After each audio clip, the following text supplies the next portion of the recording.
Hi viewers, welcome to Telugubadi YouTube channel.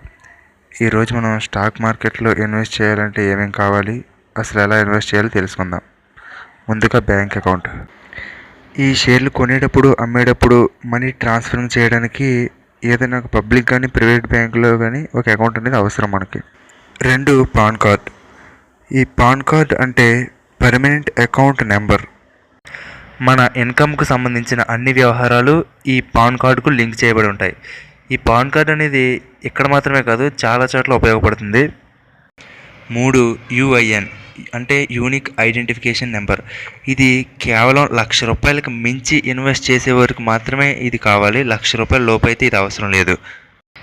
ఇక చివరిది అలాగే ముఖ్యమైనది demat account and trading account. ముందుగా డీమ్యాట్ అకౌంట్ గురించి తెలుసుకుందాం.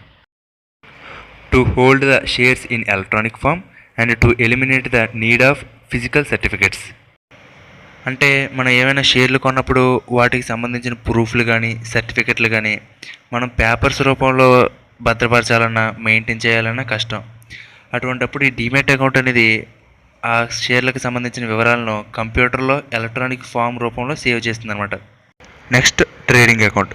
మనం షేర్ మార్కెట్లో ఏవైనా షేర్లు కొనాలన్నా అమ్మాలన్నా ఈ ట్రేడింగ్ అకౌంట్ ద్వారానే మనం కొనడం కానీ అమ్మడం కానీ జరుగుతూ ఉంటుంది.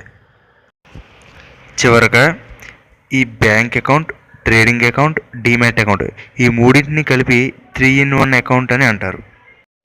ఐసిఐసిఐ, కోటక్ మహీంద్రా, ఎస్బీఐ వంటి కొన్ని బ్యాంకుల్లో ఈ 3-in-1 అకౌంట్ను పొందే ఫెసిలిటీ ఉంది.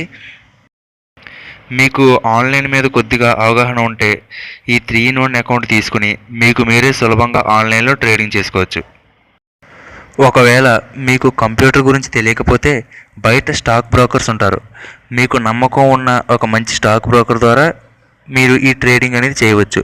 మీరు ఏదైనా ఒక షేర్ను కొనాలని కానీ అమ్మాలని కానీ అనిపించినప్పుడు ఈ స్టాక్ బ్రోకర్కు ఫోన్ చేసి చెప్తే మీ తరపున అతను ఆ షేర్ను కొనడం కానీ అమ్మడం కానీ జరుగుతుంది. ఓకే వ్యూయర్స్, ఈరోజు మనం స్టాక్ మార్కెట్లోకి ఎలా ప్రవేశించాలో తెలుసుకున్నాం. ఈ వీడియో కనుక మీకు నచ్చినట్టయితే లైక్ చేయండి, అలాగే షేర్ చేయండి. అలాగే మీకు ఏవైనా సందేహాలు కానీ సూచనలు కానీ ఉంటే ఈ వీడియో కింద ఉన్న కామెంట్ బాక్స్ ద్వారా నాకు తెలియజేయండి. ఎప్పటికప్పుడు ఈ వీడియోలను మిస్ కాకుండా చూడాలనుకుంటే వెంటనే తెలుగుబడి యూట్యూబ్ ఛానల్కు సబ్స్క్రైబ్ అవ్వండి. Thank you very much.